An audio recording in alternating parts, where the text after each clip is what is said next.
Hello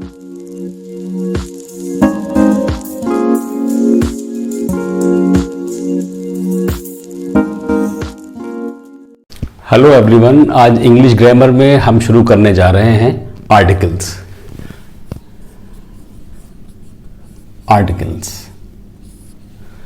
articles grammar में क्या होते हैं, ये कितने प्रकार के होते हैं? How many types of articles are there in English grammar? So there are two types of articles. Articles दो प्रकार के होते हैं। सबसे पहला कहलाता है इनडेफिनिट आर्टिकल और दूसरा कहलाता है डेफिनिट आर्टिकल। अब ये इनडेफिनिट और डेफिनिट आर्टिकल किसे कहते हैं? देखिए, इनडेफिनिट आर्टिकल्स होते हैं ए और एन, जबकि डेफिनिट आर्टिकल सिर्फ एक होता है और वो है द। तो कुल मिलाकर हमारे पास तीन आर्टिकल होते हैं, ए, एन और द। अगर हमसे कोई पूछता है कि आर्टिकल्स कितने टाइप्स के होते हैं, तो हमारा जवाब होगा दो, डेफिनिट आर्टिकल और इनडेफिनिट आर्टिकल। लेकिन जब कोई हमसे पूछता है आर्टिकल की संख्या कितनी होती है, how many numbers are there of articles, तब आंसर होता है तीन, ए, एन और द। अब हम ये जानने की कोशिश करेंगे कि ये आर्टिकल्स कैसे शब्दों से पहले वाक्यों में लगाए जाते हैं। देखिएगा,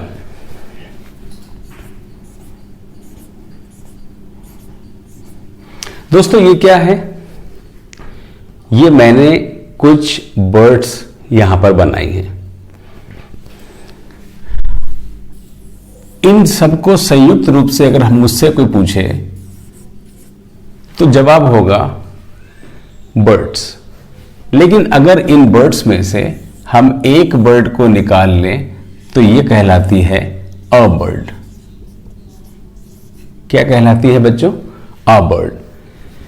फिर इस बर्ड को अगर हम और स्पेसिफाई करें, अलग लेकर आएं, इसका नाम जानें, इसके साथ परिचय करें, तो ये हमारे लिए विशेष बन जाती है और ये बन जाती है द बर्ड। इसका मतलब द का प्रयोग हमने वहां पर किया जहां पर हमारे लिए कोई व्यक्ति या वस्तु विशेष बन जाता है, या फिर कोई भी पशु या पक्षी भी इसमें शामिल हो सकता है। वहीं दूसरी तरफ अगर इनडेफिनिट आर्टिकल्स की बात करें तो इनडेफिनिट आर्टिकल्स में हम सीधे सीधे देख सकते हैं कि ए और एन का प्रयोग हुआ है, जो कि सिंगुलर काउंटेबल नाउन से पहले होता है। सिंगुलर काउंटेबल नाउन से पहले ए और एन का प्रयोग तभी होता है जब हम इस बात को डिटरमिन कर लें कि हमारा शब्द किस लेटर से शुरू हो रहा है। यह डिपेंड करता है कि अगर वो एक वाउल साउंड से शुरू होता है तो हम उससे पहले एन का प्रयोग करते हैं, लेकिन अगर वो किसी कॉन्सोनेंट साउंड से पहले शुरू होता है तब हम उससे पहले ए का यूज करते हैं। अब बात आती है कि ये कॉन्सोनेंट साउंड्स और वाउल साउंड्स होते क्या हैं। आइए देखते हैं। इंग्लिश लैंग्वेज में कुल कितने अल्फाबेट्स हैं? 26। बिल्कुल सही कहा। इन 26 अल्फाबेट्स को हमने दो में बांटा है। पहला कहलाता है कॉन्सोनेंट और दूसरा कहलाता है वाउल्स। जी हां, वाउल्स। इसका गलत प्रोनाउंसिएशन मत करिएगा, इसको कई बार लोग वॉवेल कहते हैं, जो कि गलत है। सही प्रोनाउंसिएशन होता है vowels, consonants and vowels. How many consonants are there? Consonants कितने होते हैं? हम सभी जानते हैं कॉन्सोनेंट्स 21 होते हैं, जबकि वॉवेल्स की संख्या सिर्फ 5 होती है। They are 5 in numbers. Vowels कौन कौन से होते हैं? वाउल्स ए, ई, आई, ओ और यू, ये 5 वाउल्स होते हैं, जबकि शेष अल्फाबेट कॉन्सोनेंट की लिस्ट में आते हैं, जिनको हमें बताने की जरूरत नहीं। इनको जो भी लेटर यहां पर इसके अलावा छूटेगा वो सभी कॉन्सोनेंट होंगे। अब बात आती है कि कॉन्सोनेंट और वाउल कि साउंड की पहचान कैसे की जाती है।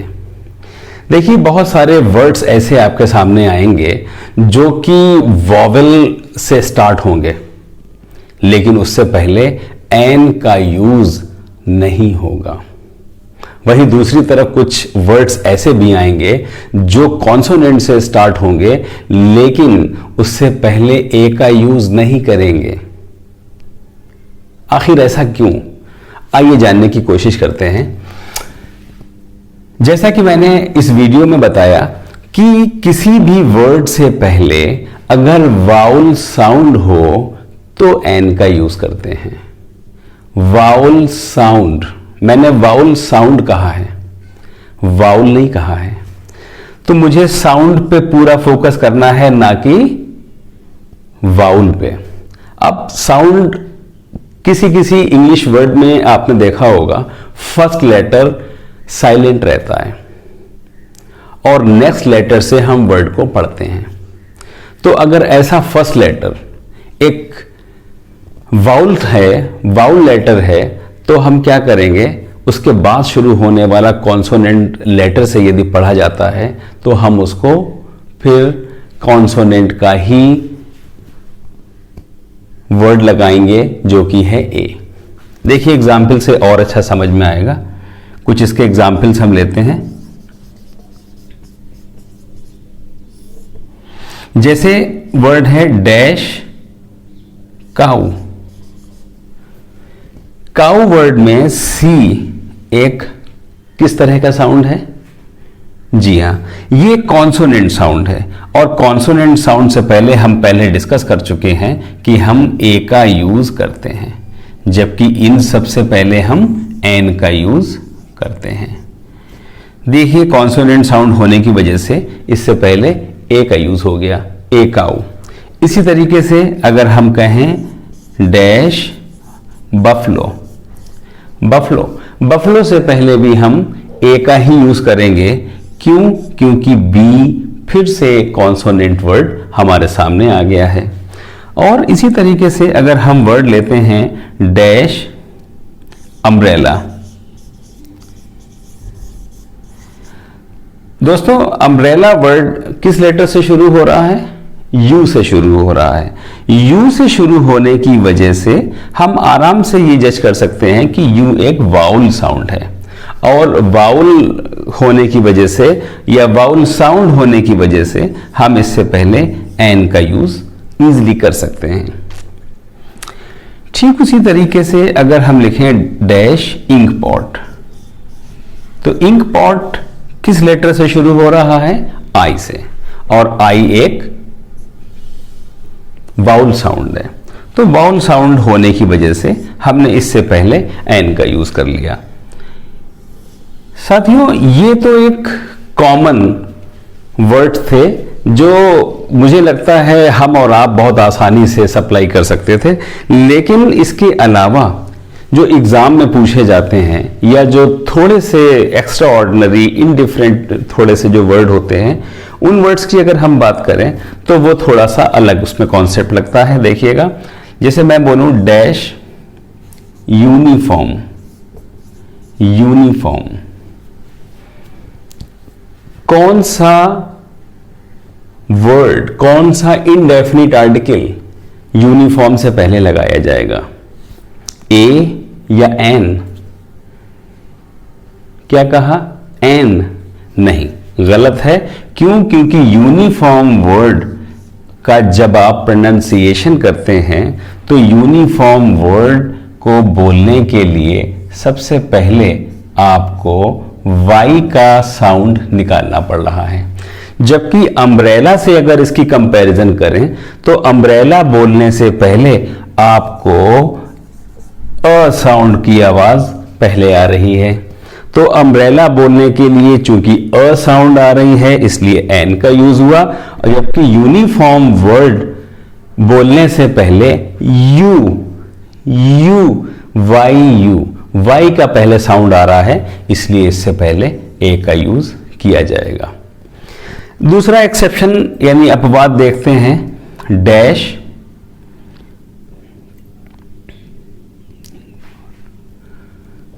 HOUR। बच्चों इस वर्ड को हम लोग कैसे प्रोनाउंस करते हैं? हावर या आर? और यस, इसका जो पहला लेटर है वो एक कॉन्सोनेंट लेटर है, लेकिन कॉन्सोनेंट होने के बावजूद भी हम इस वर्ड का प्रोनाउंसिएशन नहीं करते हैं। इस वर्ड का प्रोनाउंसिएशन हम एक वाउल साउंड से करते हैं, और वाउल साउंड क्या है? ओ है। तो चूंकि ओ एक वाउल साउंड है, इसलिए उससे पहले एन का यूज लगाया जाएगा। तो ये हो जाएगा NR। ऐसे ही कुछ शब्द होंगे जो आपको कॉन्सोनेंट से शुरू होते दिखाई देंगे, लेकिन वो अलग होंगे। जैसे मैं MA पास हूं, I am डैश MA पास। तो MA से पहले A का यूज होगा या N का यूज होगा? अब देखिए, M एक अल्फाबेट है, और इस अल्फाबेट को बोलने से पहले M एक कॉन्सोनेंट भी है। देखिए M जो है वो एक कॉन्सोनेंट भी है, लेकिन कॉन्सोनेंट से पहले हम इसको A अगर लगा देंगे तो ये हमारी बहुत बड़ी भूल होगी। क्यों? क्योंकि हम लेटर को देख के उससे पहले आर्टिकल सप्लाई नहीं करते हैं। जी हाँ, हम लेटर को देखकर उससे पहले आर्टिकल सप्लाई नहीं करते हैं, हम लेटर की साउंड को देखते हैं। और यहां पर MA बोलने के लिए, जब आप MA बोल रहे हैं तो M बोलने के लिए आपको पहले MA ये जो ए साउंड आ रही है, ये एक वाउल साउंड है जो कि ई से स्टार्ट होती है। ये बिल्कुल भी मुश्किल नहीं है, इसको समझने के लिए बस थोड़ा सा साउंड का कॉन्सेप्ट आपको समझना पड़ेगा बच्चों। ये आपको बहुत अच्छे से समझ में आ जाएगा। तो ये एम वर्ड जो है, ये यहां पर ई साउंड से, ए साउंड से निकल रहा है, जिसकी वजह से यहां पर हम ए के बजाय एन का यूज करेंगे। बच्चों देखिएगा, इंग्लिश अल्फाबेट में ऐसे कई लेटर हैं जिनको प्रोनाउंस करने से पहले वो अकेले तो कॉन्सोनेंट हैं वो, लेकिन जब उनको हम प्रोनाउंस अलग से करते हैं तो वो एक वाउल साउंड से स्टार्ट होते हैं। एक एग्जांपल और देखिएगा, डैश SDM। मेरा दोस्त एक SDM है। मेरा दोस्त एक SDM है। अब SDM में S से शुरू होने वाला शब्द एक कॉन्सोनेंट है, लेकिन कॉन्सोनेंट होने के बावजूद भी क्या हम इससे पहले ए का यूज करेंगे? जी हां, बिल्कुल सही कहा, इससे पहले ए का यूज नहीं करेंगे। क्यों नहीं करेंगे? क्योंकि इसमें भी वही कॉन्सेप्ट है। एस बोलने के लिए हमें ए साउंड की पहले आवाज देनी पड़ रही है, ए। तो इसलिए इससे पहले हम एन का यूज करेंगे। तो ये हो जाएगा NSDM। जी हाँ, बिल्कुल सही। इसी तरीके से देखिए, वही अगर हम इसका दूसरा एग्जाम्पल लें तो देखिए, मैं अगर लिखूं डैश मास्टर। अब देखिए, अगर यहां पर मास्टर को अगर हम वर्ड को पढ़ें, ये लेटर M एक कॉन्सोनेंट साउंड है, और कॉन्सोनेंट साउंड से पहले हम ए का यूज करते हैं, क्योंकि मास्टर बोलने के लिए आपको सीधे M का ही साउंड आ रहा है। तो NMA अलग है और ए मास्टर एक अलग साउंड है। इसी तरीके से जैसे आपने NSDM लिखा, एस से कोई दूसरा शब्द देखते हैं, स्कूल। ए स्कूल और एन स्कूल। देखिए, स्कूल बोलने के लिए हमें स साउंड निकालनी पड़ रही है। अगर ये स्कूल पढ़ा जाता तो बेशक इससे पहले एन आता, लेकिन इसका सही प्रोनाउंसिएशन है स्कूल। एस साउंड पहले आ रहा है, इसलिए इससे पहले ए का यूज हो जाएगा। एक और वर्ड देखिएगा, डैश FIR। बेशक ये एफ एक कॉन्सोनेंट साउंड है, लेकिन इस एफ को बोलने के लिए, प्रोनाउंस करने के लिए हमें बच्चों कैसा साउंड पहले निकालना पड़ रहा है? एफ। एफ एक वाउल साउंड निकालना पड़ रहा है, जिसकी वजह से यहां पर FIR से पहले एन का यूज करना पड़ेगा। वहीं एफ से शुरू होने वाला अगर कोई दूसरा वर्ड देखें जैसे कि फिंगर, तो बच्चों एफ एक कॉन्सोनेंट है और कॉन्सोनेंट की ही साउंड दे रहा है, ना कि किसी वाउल साउंड को निकाल रहा है, जिसकी वजह से इससे पहले भी ए का यूज हो जाएगा। इस तरह से बहुत सारे ऐसे वर्ड्स आपको मिलेंगे जिनका पहला लेटर या तो साइलेंट होगा या फिर उसको नहीं पढ़ा जाता होगा, तो वहां पर हमें साउंड को ही ध्यान में रखना है, ना कि उस लेटर को। अक्सर हम लोग एग्जाम में भी ये गलती करते हैं और बोलने में भी, स्पोकन इंग्लिश में भी ये गलती करते हैं कि हम ऐसे वर्ड से पहले ए और एन को आपस में बदल लेते हैं। जहां पर हमें एन का यूज करना होता है वहां ए लगाते हैं, और जहां पर हमें ए का यूज करना होता है वहां पर एन लगाते हैं। तो इस कमी को हमेशा दूर रखना है। इस चैप्टर को बहुत अच्छे से प्रैक्टिस करना है और इसके और एग्जाम्पल्स को भी हमें करना है। तो देखिए, अब ये वाउल और कॉन्सोनेंट जो कि इनडेफिनिट आर्टिकल की कैटेगरी में आते हैं, उसके बाद हम बढ़ते हैं द की तरफ। अभी हमने देखा था कि किस तरह से एक बर्ड्स का ग्रुप बर्ड्स कहलाता है, लेकिन उसको अगर हम उनमें से किसी एक बर्ड को अलग लाते हैं तो वो अ बर्ड बन जाता है, और ठीक उसी तरीके से अगर हम उस एक बर्ड को स्पेसिफिक तरह से जान लेते हैं, पहचान लेते हैं, तो वो हमारे लिए द बर्ड बन जाता है। अब इसी वीडियो में हम आपको ये भी बताएंगे कि किस तरह से द का यूज हमारा होना चाहिए और कहां पर हमें इस द का यूज अवॉइड करना चाहिए।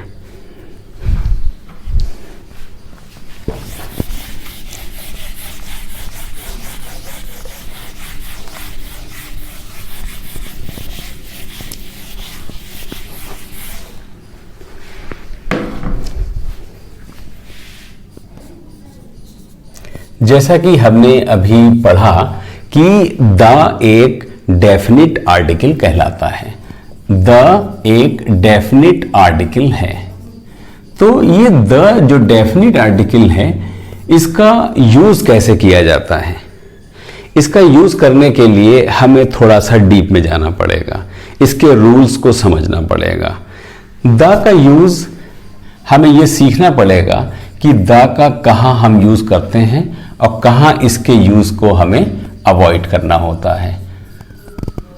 देखिए, द कभी भी ऐसी जगह पर मत लगाइए जहां पर प्रॉपर नाउन का यूज किया गया हो।